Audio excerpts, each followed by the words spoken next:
Hello everyone, আমি সুজয়া। আমার একটি নতুন ভিডিওতে আপনাদের অনেক স্বাগত। যা গরম পড়েছে তাতে করে মনে হচ্ছে কয়েকদিনের জন্য ঠান্ডা জায়গা পালাই।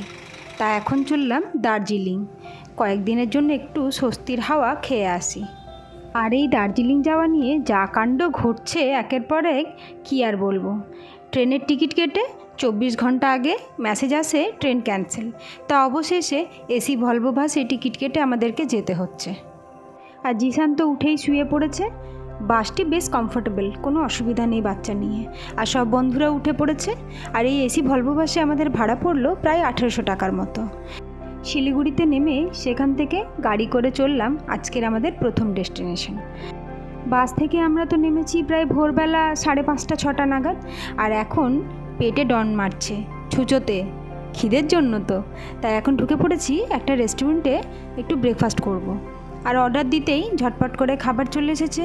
আর খাবার খেয়ে নিয়ে আমরা গাড়িতে উঠে আবার বেরিয়ে পড়লাম আমাদের যেখানে উদ্দেশ্য। আর আজকের প্রথম উদ্দেশ্য আমাদের একটা অফবিট জায়গা, নাম সিটং। শিলিগুড়ি থেকে সিটংয়ের ডিস্টেন্স প্রায় 27 কিলোমিটারের মতো। আর এই পাহাড়ি রাস্তা এত সুন্দর যে সব জায়গাতেই মনে হয় নেমে পড়ি। আর এখন একটা এইরকমই জায়গায় নেমে পড়েছি। দেখুন চারিপাশটা এত সুন্দর যে এখান থেকে আর গাড়িতে উঠে যেতে মন চাইছে না। এখানে দাঁড়িয়েই বেশ কিছুক্ষণ আমরা এদিক ওদিক ফটো তুললাম। এইরকমই হোমস্টে পৌঁছানোর আগে যেতে যেতে আমরা আরও কয়েকটা জায়গা ঘুরে নেব। এখন যে জায়গাটিতে নেমেছি এই জায়গাটির নাম অহলধারা। চারিপাশটা এমন ঘন কুয়াশায় ঢেকে গেছে যে কিছুই দেখা যাচ্ছে না প্রায়। এখানে নিচেটা পুরোটাই বেশ চা বাগান আছে। আর সঙ্গে এমন একখানা বড় রক আছে যেটা দেখে মনে হয় যেন ঠিক রবীন্দ্রনাথের মুখ, কিন্তু সেটাও এখন কুয়াশার জন্য কিছুই দেখা যাচ্ছে না। কুয়াশা এত ভারী হয়ে এসেছে যে রীতিমতো মনে হচ্ছে যেন বৃষ্টি পড়ছে। আর আমাদের বাধ্য হয়ে তাই ছাতা খুলতে হয়েছে, কিন্তু ঠান্ডাও লাগছে বেশ। আর আমরা তো এখনও শীতের জামা কাপড় সেভাবে ব্যাগ থেকে বের করিনি, তাই ঝটপট গাড়িতে উঠে বসে পড়লাম পরের জায়গাটি যাবার জন্য।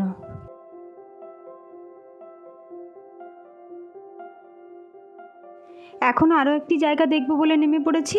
জায়গাটির নাম নামথিং পোখরি।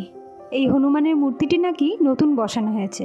আর পেছনে যে জায়গাটি দেখছেন ওটি আসলে লেক, কিন্তু এখন জলশূন্য। আর লেকটির থেকে আমাদের হোমস্টের ডিস্টেন্স কয়েক মিনিটের। তাই এখন পৌঁছে গেছি হোমস্টেতে। আমাদের হোমস্টেটির নাম হ্যাপি ফিট হোমস্টে। এই হোমস্টেটির যখন ফটো দেখেছিলাম এর সবথেকে পছন্দের জায়গাটিতে চলুন আপনাদের নিয়ে যাই।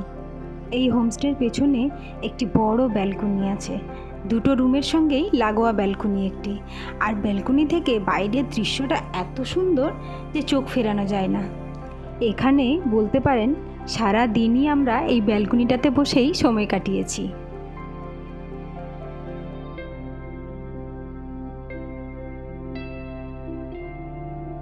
হোমস্টে পৌঁছতে আমাদের প্রায় 12টা বেজেছে।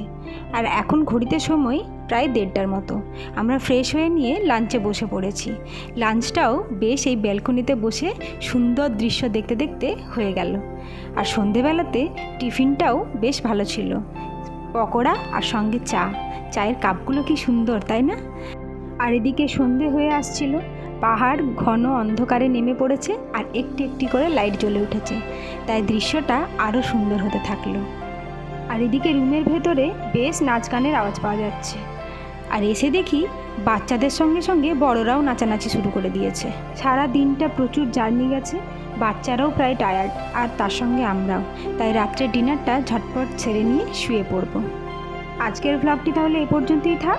আপনাদের সঙ্গে দেখা হবে আবার একটি নতুন ভিডিওতে। ভিডিওটি যদি ভালো লেগে থাকে তাহলে লাইক আর শেয়ার করতে ভুলবেন না কিন্তু। আর যারা দেখছেন অথচ এখনও সাবস্ক্রাইব করেননি তারা প্লিজ সাবস্ক্রাইব করে দিন। টাটা।